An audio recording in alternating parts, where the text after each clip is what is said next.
Aujourd'hui, on va parler comment trouver des deals de reprise de finances. Mais ce que je veux surtout partager avec toi, si tu restes avec moi jusqu'à la fin de la vidéo, c'est une méthode qui donne des bien meilleurs résultats que les deals de reprise de finances. Fait que je vais te montrer où puis comment trouver ces meilleurs deals-là.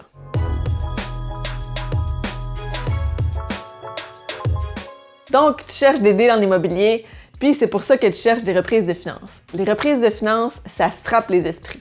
On voit ça dans les émissions de télévision aux États-Unis. Les maisons se vendent comme des petits pains chauds à vraiment bas prix. Fait qu'on a toutes dans notre tête une idée que reprise de finances égale bon deal. Parce que des banques qui liquident des propriétés à bas prix, ben, ça a l'air d'être un bon filon à explorer. Fait que si tu veux trouver des reprises de finances, je vais te montrer comment le faire. Fait que tu vas sur Centris, tu tapes le nom de ta ville, puis après ça, tu coches le critère reprise de finances. Puis là, bam, tu as toutes les propriétés en reprise de finances à vendre sur le marché. Ça, c'est la méthode que tout le monde connaît. C'est vrai qu'à première vue, les reprises de finances, ça pourrait être des super bons deals. Mais là, je vais pas péter ta bulle, mais il faut que je te dise en toute franchise que c'est pas la méthode qui va te donner les meilleurs résultats. Au Québec, les reprises de finances, c'est pas particulièrement des bons deals. Une reprise de finances au Québec, on peut trouver, supposons, 5 à 10 % de rabais. Mais nous, ce qu'on veut, c'est des vrais bons deals qui vont jusqu'à 50 % de rabais. Personne n'aime ça se faire briser ses illusions, fait que je vais t'expliquer en détail pourquoi les reprises de finances au Québec, c'est pas comme aux États-Unis. Aux États-Unis, les banques peuvent vendre une maison en dessous de la valeur de l'hypothèque. Par exemple, M. Tremblay achète une maison de 300 000 $ puis il prend une hypothèque de 240 000 $. Quelques années plus tard, l'hypothèque est descendue à 200 000 $. Si M. Tremblay ne paie plus son hypothèque à la banque, la banque peut vendre la maison en dessous des 200 000 $. La banque pourrait par exemple vendre la maison 180 000 alors qu'elle en vaut 300 000. Ce que je viens de décrire, c'est une short sale. Ça, c'est aux États-Unis. La banque peut vendre la maison en dessous de la valeur de l'hypothèque. C'est comme une vente de feu. La banque, elle ne rentre pas dans son argent. Elle avait une dette de 200 000 puis elle vend la maison 180 000. Mais au moins, elle arrête la saignée. Le mauvais payeur est parti, la banque perd plus d'argent, puis au moins le dossier est réglé. La banque, elle accepte d'encaisser une perte pour être capable de régler le dossier. Mais les short sales des États-Unis, ça n'existe pas au Québec. Malheur. Dans le fond, la short sale, c'est un recours qui existe simplement pas ici. Les banques n'ont pas le choix de prendre ce recours-là. Les banques au Québec ou au Canada peuvent choisir d'autres recours, mais la short sale, c'est pas une de celles-là. Puis en plus, contrairement aux banques américaines, les banques canadiennes sont assurées. Ils font assurer leurs prêts par la SCHL ou Greenwood. Fait que ça, c'est pas pareil comme aux États-Unis. Puis ça, cette petite différence-là, ça fait toute la différence.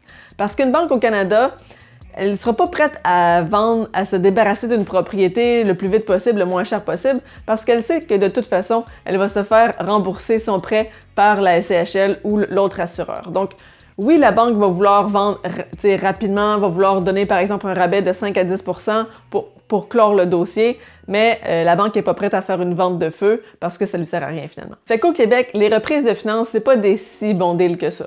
On peut aller chercher 5 à 10 % de rabais. Nous, ce qu'on veut, c'est les vrais bons deals, comme 50 % de rabais. Mais on est proche. C'est pas les reprises de finances, mais on est sur le bon filon. Bon, les prêts sont assurés. Puis les banques canadiennes ne peuvent pas faire des short sales. Mais la solution, c'est de trouver ces deals-là avant que la banque saisisse la maison. C'est là que sont les opportunités. On va reprendre le cas de M. Tremblay. Il lui restait 200 000 $ d'hypothèque à payer sur sa maison. Qu'est-ce que tu dirais d'acheter sa maison 220 000 $? Elle en vaut maintenant 300 000 $, ce sera un bon deal. Parce qu'en négociant directement avec M. Tremblay pour acheter sa maison, on évite que la maison se fasse saisir par la banque puis que la banque la revende au prix du marché, c'est moins 5 à 10 %. Si M. Tremblay avait été au Québec, probablement que la banque aurait mis la maison en vente 280 000 $. Ça ne nous laisse pas beaucoup de place pour faire un profit si on veut faire un flip. Par contre, si tu passes avant la banque puis tu achètes cette maison pour 220 000 $, ça te fait un super bon deal. La clé, c'est donc de négocier directement avec le propriétaire avant que la banque la saisisse. Puis en plus, pour M. Tremblay, lui, ça lui évite de perdre sa maison, de perdre toute l'équité qu'il avait, puis de ruiner son dossier de crédit pendant plusieurs années. Mais ça, c'est une autre histoire. Comme tu peux t'en douter ou le déduire, la banque va pas saisir une maison le jour d'après que le propriétaire n'a pas payé un paiement d'hypothèque. Il y a un long processus, c'est assez compliqué. Il y a plein de mots de notaire incompréhensibles pour le commun des mortels. Là, je vais tenter, sans m'enfarger dans les fleurs du tapis, de te faire un résumé vraiment express du processus de reprise bancaire. Au jour zéro, si le propriétaire ne paie pas son hypothèque, c'est le défaut de paiement. Donc là, la banque, après ça, va l'appeler puis va lui demander de payer son hypothèque. Puis si le propriétaire ne coopère pas, bien là, il va avoir un huissier qui va venir chez lui porter un papier pour lui dire qu'il doit payer son hypothèque. Si le propriétaire ne paye pas encore son hypothèque, là, au bout de 60 jours à peu près, là, il va y avoir un document officiel qui est écrit par un notaire ou un avocat, puis ça, c'est le préavis d'exercice. Donc ça, c'est vraiment une menace de la banque. La banque dit en gros, si tu ne me payes pas d'ici 60 jours, je vais commencer les recours pour saisir ta maison. Donc, si le propriétaire n'a toujours pas payé à la fin des avis de 60 jours, donc au jour 120, bien là, il va y avoir une requête introductive d'instance. Donc ça, dans le fond, c'est un papier que la banque ou l'avocat envoie à la cour pour dire « Bon, ben, Monsieur Tremblay, il n'a pas payé son hypothèque, on avait un contrat, donc moi, je demande, moi étant la banque, je demande à saisir la maison. » Donc là, il y a un certain délai, ça dépend des comtés juridiques, tout ça, mais au bout de quelques mois, il va y avoir un jugement de la cour qui, dans presque tous les cas, évidemment, il y avait un contrat hypothécaire. Si le propriétaire ne l'a pas respecté, bien la cour va donner raison à la banque pour saisir la maison. Le propriétaire peut aussi contester les jugements, donc ça allonge les délais, mais en gros, la fenêtre entre le jour 60 et le jour 180, c'est celle-là qui est la fenêtre d'opportunité pour les investisseurs immobiliers.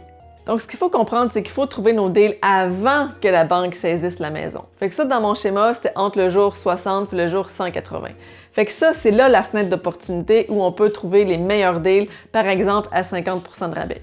Là, c'est certain que c'est une ligne du temps qui est variable, qui va varier selon les délais, mais ça donne quand même une idée. Il existe un endroit où toutes les personnes qui sont dans le processus de reprise bancaire sont listées, magie.